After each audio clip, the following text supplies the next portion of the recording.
last time I started just jumping in and prototyping an idea I had for a game, and at this point, I realized I probably better sit down and kind of organize these ideas better into a game design document, even if it isn't going to be a total professional doc or anything, because really it's mostly just for me to keep myself organized.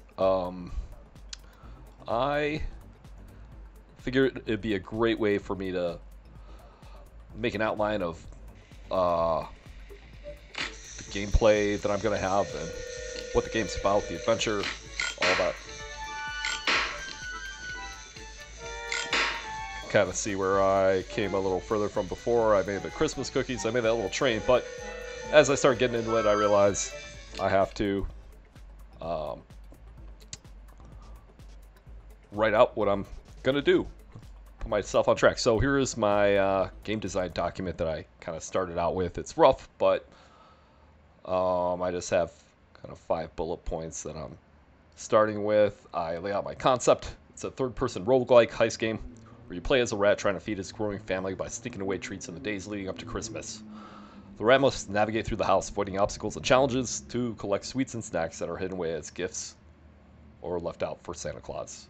It's going to be a third-person perspective with some stealth-based mechanics, increasing difficulty as Christmas approaches, and collectible treats to feed the rat's growing family. Dynamic obstacle and challenge system, immersive environment with interactive objects, and a Christmas-themed setting with holiday music and decorations on Unreal Engine for PC. And I'm just looking to target casual players looking for a fun and lighthearted holiday-themed game experience, and also a little, a little twist on. It's not that it's exactly naughty, but I wanted to take the perspective of the rat instead of, the hero Santa Claus or the Nutcrackers. I wanted to kind of have a different perspective of Christmas, these outsiders that are just trying to live. It's the rats. And so, let's see. Next point I have is gameplay mechanics. It consists of navigating through the house and collecting treats while avoiding obstacles and challenges. The game environment is fully immersive, allowing players to interact with objects and make use of the environment to their advantage. The difficulty will increase as Christmas approaches, introducing new obstacles and challenges that the rat must overcome. Collected treats are added to the rat stash, which will grow as the game progresses. The player can trade with a merchant and sacrifice some of their food for benefits, abilities, or special items, and the goal is to keep as many of the rat's children alive by obtaining enough food through 12 days. So that was kind of the idea. I know the 12 days of Christmas, traditionally it starts after Christmas, or it's, so the second day of Christmas would be the 26th, I think, and it goes on and on. Also, I realized that the funny thing about the origin of that song, the 12 Days of Christmas, is that it was kind of like a bar song or like a drinking song, and you're supposed to say the whole thing in one breath and see how far you could get. But I like this idea just for a basic story of, you're the Rat King trying to feed his family, defeat the evil Nutcracker King, and thwart Santa Claus's plans. And every day it gets increasingly more difficult. And at the end of 12 days, you should have enough money to feed your family, or not money, food, snacks and stuff. You're going to be stealing Santa's cookies and trying to find other treats. But the other idea is that it gets more difficult from day to day. So the first day is kind of easy and the challenges are easy. There's not as many obstacles, but every day that goes on, maybe there are more kind of traps set out. This is taking place in a human house, and so it'll take place primarily at nighttime when the humans are asleep. But what that means is I plan on having a health bar for the rat, of course, like a stamina bar for him to run around, but also kind of like a noise meter or a chaos meter. And if you create enough noise, the humans that you could really normally only see their feet underneath a crack in the door, if you create enough of a ruckus, they'll come in and end your game. But so key game mechanics: stealth-based gameplay, exploration, obstacle and challenge system, interaction with environment, increasing difficulty, collectible treats, a combo combat system, and the ability to trade with a merchant. When I get into my... let's see, is that all I had there? Okay, yeah, so for stealth-based gameplay, I was thinking like the rat is going to be able to crouch, crawl, stealth leap, attack, climb, and hide. And some of the other gameplay mechanics, of course, is going to take place in this living room at nighttime. presumably as the kids are going to sleep. But every day it's going to be set up a little more. I'm using the 12 days leading up to Christmas, so it's not a true 12 days of Christmas thing. But the idea is that, there's going to be some things in here like stockings that are going to appear, and they're also a place for the rat to hide. There will be a train track that will kind of modify each day, but also I think it'll be an option to have this train as something that could either run over the rat and cause him damage, or you could hitch a ride and kind of either fast track around the system or divert the course of the train, depending on the goals that you're trying to accomplish, which is, of course, trying to get as much food as possible. But there's going to be other things in there, other things in the game besides just collecting enough food for the baby rats. I think there's going to be some items you don't really know what to do with, and some things that you might be able to trade with a merchant. And actually, that's another part of this environment is the merchant. For him to even be able to visit that day, you have to clear the entrance that he comes through. So I have like these jack-in-the-boxes. This is a way to get vertical to be able to jump off the train onto the jack-in-the-box and on top of furniture or top of the fireplace or onto the tree, depending on what that level has in store. Even though it's always going to be the same living room and the walls are going to be the same, the fireplaces and the furniture will remain the same, as well as the Christmas tree. More gifts will appear and more obstacles and traps and all that stuff. So I'm going to hop over to story and characters, what I've laid out. I have, let's see, kind of like these 6 main characters. It's the rat and his wife, who have the growing family.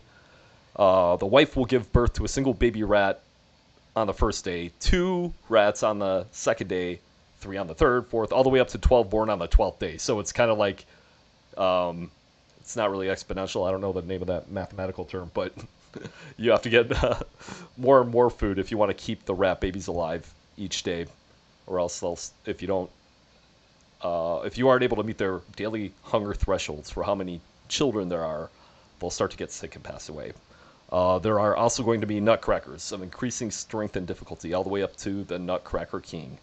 And their job is to protect Christmas for the human family while the humans sleep. The nutcrackers employ an army of goons and traps to hinder the rat's mission and progress. So the nutcrackers are going to be, of course, humanoids, but they're going to be kind of modular. They'll have like different attacks and different ranks. I want to make it so that you could quickly recognize how difficult the nutcracker, what level of difficulty they are, the way that you look at military uniforms, and some may have projectile weapons and such. Okay, another character is the human family, that they actually own the home and live there. They are primarily only observable from underneath a crack, oops, gotta edit that, in the bottom of the door to the kitchen. And so they'll be on the far wall opposite the Christmas tree, and I'm thinking there will be like light passing through, and you could kind of hear some low-pitch utterings and mutterings of the humans, make out some words, but you kind of see some feet walking by from time to time. But the idea is that you don't want to get the attention of humans by breaking too much stuff. So if you're smashing up the tree and breaking glass, they'll hear it, and at a certain point they'll come in. But also, I think the humans play another role where, you could actually kind of try to listen to what they're saying, and maybe one of the humans, the wife, lost her earring somewhere, and that might be an item that you're able to trade with for the merchant. And if you leave it by the door, I have a silent system or I want to have this silent system or invisible way of keeping tally of your relationship with the humans, because I want to have several different endings. But anyway, on to the next. There's a merchant that sneaks into the living room at night when the rat is able to secure the secret entrance which he comes through, and he will trade special items to the rat in exchange for food, cookies and treats and such. So there's kind of a sacrifice, like a trade-off. So I want to keep the balance of the game so that you could get enough food to kind of feed the kids, but not much more. So if you are going to try to trade with the merchant, you have to really get a surplus by taking more risk and challenge and putting yourself in danger, or you have to sacrifice your children.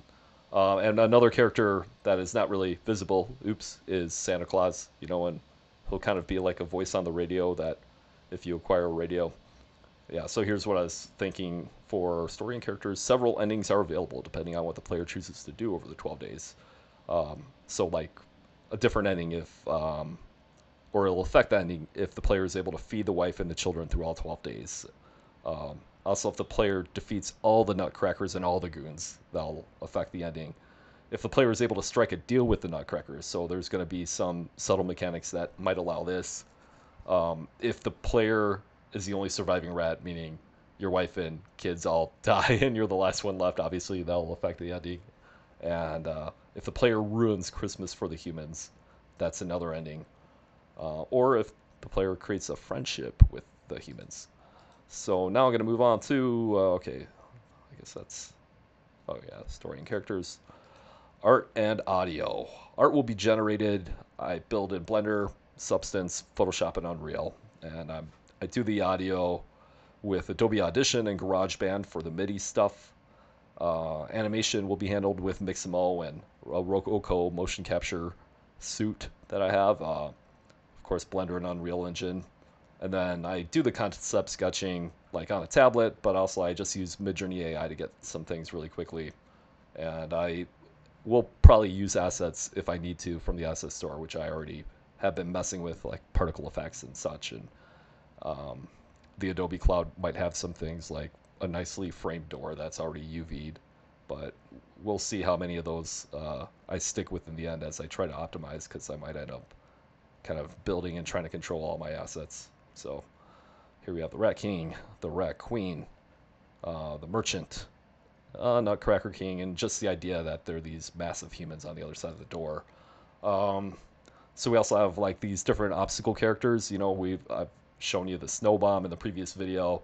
Gonna have the Rudolph Express, and you know the idea is that there's gonna be a train track that goes around, and it's like a fast transport system, but also, you know, every day its route is kind of different. There will also be not switchboards, but you know, you'll have the ability to divert the train so it isn't just running the same route all the time. And this might help if you were setting up kind of a trap for your enemies. As you can see, I have the rat trap. I showed you that one, and I want to have a dynamic where the player can risk and try to get the cheese, but otherwise it'll kill you in one shot. And then I also have this rat poison dynamic that would be a trap that damages the player over time, and if you don't clean yourself off or find a remedy for it, if you track it back home, it'll actually infect your babies and your wife too, maybe making them sick or potentially killing them. Some of the goons will be like this rocking horse, a running gingerbread man. Oops, this is actually a Jack-in-the-Box. I forgot to write that caption. This is a work in progress. Then I was thinking, aside from the Nutcrackers, which are humanoids and autonomous, whereas the other things are kind of mechanical and kind of stupid, I was thinking like elves will be like a lower version, like weaker but maybe craftier than the Nutcrackers. Smaller, quick and agile, but maybe lower life bar. I have this kind of Santa robot car, which I kind of like the idea of having some kind of projectile shooting little tank or race car type of thing. With the interactive environment, I was looking at, you know, the Christmas stockings are something that probably different treats go in them every day, but also it could be something where the player can hide in it depending on the nearby threats for that scene, but also they could be hoarded. That's that train set and tracks I was talking about. And also the Christmas lights are something that maybe they can hang in certain ways where you could climb them like ropes or use them to traverse around. And of course, here are the 12 Days of Christmas cookies. You know, of course, you know the song, on the first day of Christmas, partridge and pear tree. You know, 2 turtle doves. The idea is that every day there will be a different cookie, but there will be however many cookies they are for what day it is. So a single partridge cookie on the first day, 2 turtle dove cookies, 3 French hens on the 3rd day, 4 Cully bird cookies. And so these could either be clustered together or split apart. But the idea is if you collect all the Christmas cookies, that'll be just barely enough to keep your family safe, or it'll be able to feed them and keep them healthy. But there's going to be other treats and snacks that you could get to generate a surplus that you could trade with a merchant. This is just the opening sequence. I'm just showing it for the art and audio, and I want to make this as the intro. You're kind of getting a zoom in exterior view of the house, and I wanted the rat and his rat wife. I wanted to animate them just kind of scuttling into the door as the camera zooms in and as the logo falls, because the next part is where the main menu kind of folds out. And right now I have it as the advent calendar that you saw before. Every day it opens up a new compartment, and when you beat that level you get a candy there, and then you're able to open up the next day. So each of these days it's just sequential. This is a completely linear game. But the idea is that after you've completed a level and you get that piece of candy, there are several levels of that candy that appears in here, and the better candy is when you've done a more complete job of the level, whereas the worst candy, it's still candy, it's good, but that represents merely surviving that day. And so other things that I'm going to add into here, I need to have an option for options. So something where you could see the key bindings. Maybe you could change some of the game settings depending on your graphics card or your CPU. All right, and that's kind of what I have there. Whew. Well, yeah, I don't know, but otherwise I've modeled out some other objects, like I modeled out these cookies. I modeled out the train itself right here, and you could see that. Oops! Right now I have it in the wrong scale and stuff, but oh well. But anyway, thanks for following this progress. I'm gonna keep updating that game design document, and I want to make it so it's pretty robust. I mean, the game design document again is really not going to be seen by anyone but me, but I think I want to have it all filled out because I want to be able to also audit how I finish this game and look at my whole workflow and process. So I'm just putting it out there and sharing. Thanks for watching. Goodbye. Oh yeah, like and subscribe. All that stuff.